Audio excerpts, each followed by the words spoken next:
Just to introduce myself, my name is Jiwan Acharya. I'm the Senior Energy Specialist at the Asian Development Bank based in Manila, Philippines. If you look at this region, Asia Pacific, despite a lot of potential of promoting energy, renewable energy and energy efficiency, there is still about 400, 500 million people don't have access to electricity in this region, and it's still about more than 1 billion people still dependent on biomass for cooking and heating. So my job, my passion in ADB is to assist these people get access to electricity, promote renewable energy, energy efficiency, and also build some capacity in the region from the government, private sector, large entrepreneur, small entrepreneur, financial institution, so that everybody will work together towards achieving this common goal.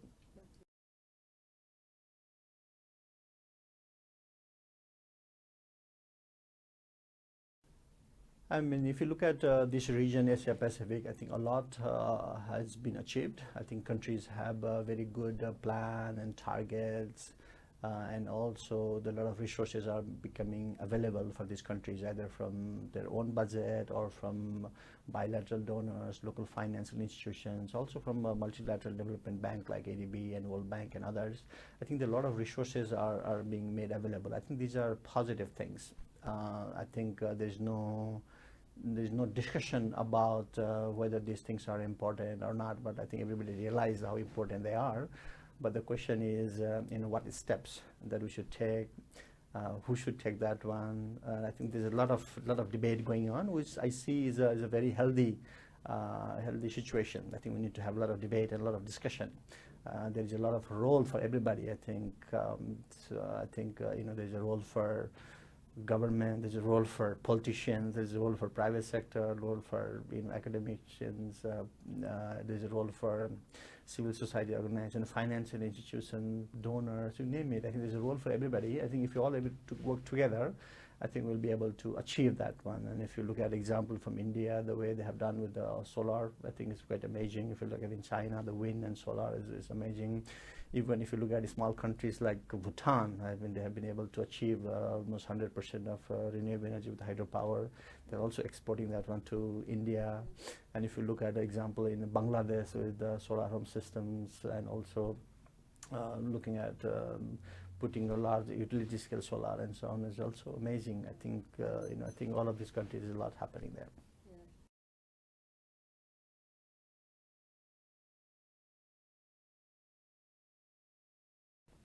I mean, if you look at the challenges that Asia Pacific region is facing to promote these clean energy or energy access targets, are, to me, are kind of fairly known.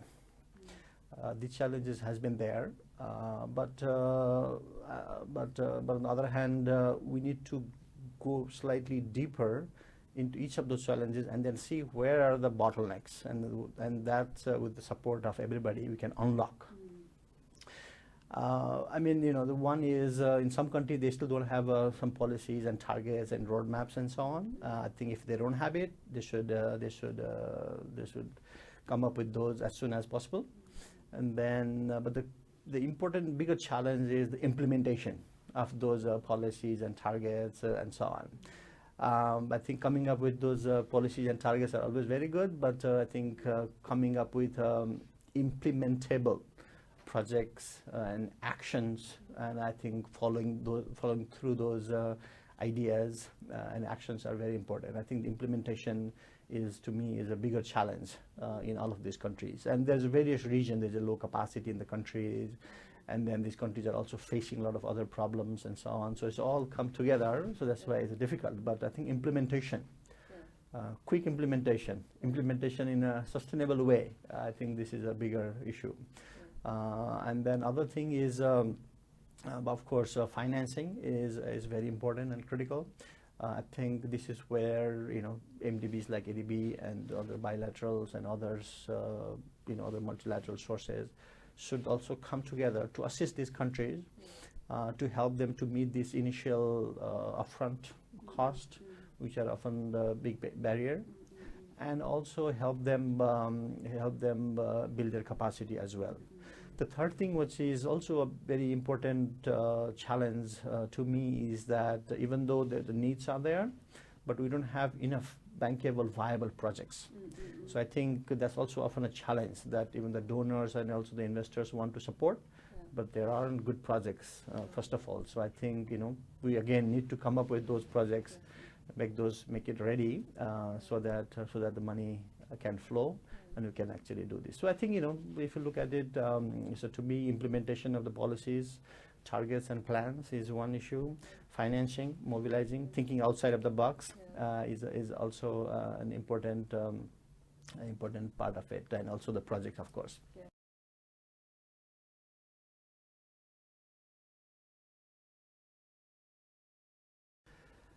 I see that parliamentarians can play a very important role, and think they are playing an important role. I think we should acknowledge that one, and we should also appreciate the effort that they are putting. And then, despite the so many issues and challenges that they have to deal with in the parliament, but I think many countries have parliamentarians in various countries have done a good job. So I think it is very good.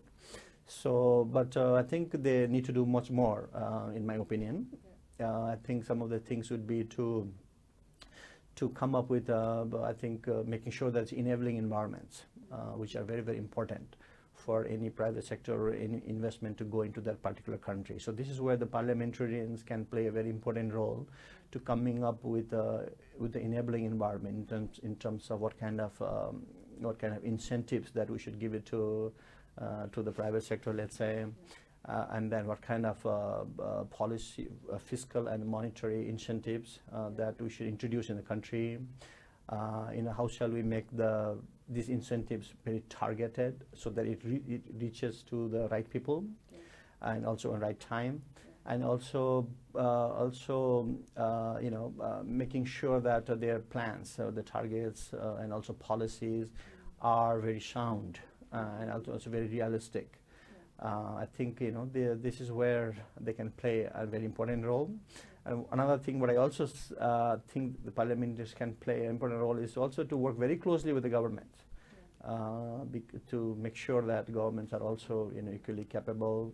They're following through all those things, and then also assist them. And I think working together. So I think again, parliamentarians are playing a very important role, but I think in this current situation, they have an even bigger role, bigger job, a bigger responsibility on their shoulders. Yes.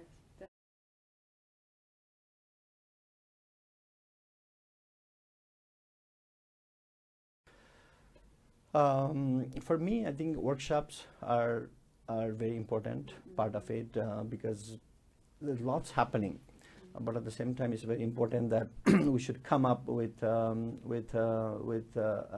system or mechanism or way of sharing what you have done, and also learning from others. I think this is a very, very important part of it. So I think the workshop that we have today, we started yesterday and so on, I think this provides an opportunity, a venue for people to share their experiences, their challenges as well, and then also learn from others.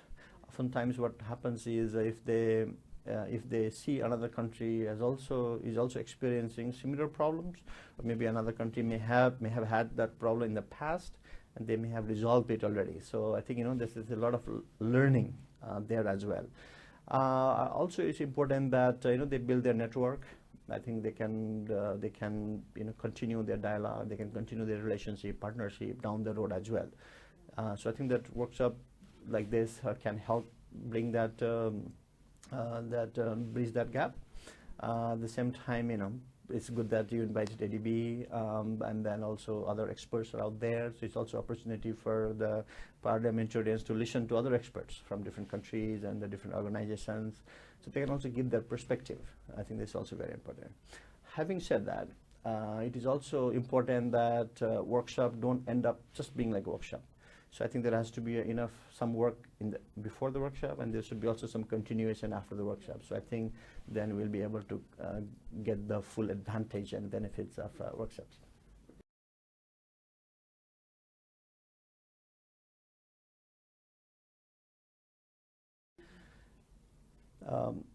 Just to close, I always say that the problems are huge, but these are all common problems and challenges, and I think if you build a partnership among all of us, whether you're from governments or parliaments or donors or MDBs or private sector, whoever, I think this common effort is required to address some of these problems.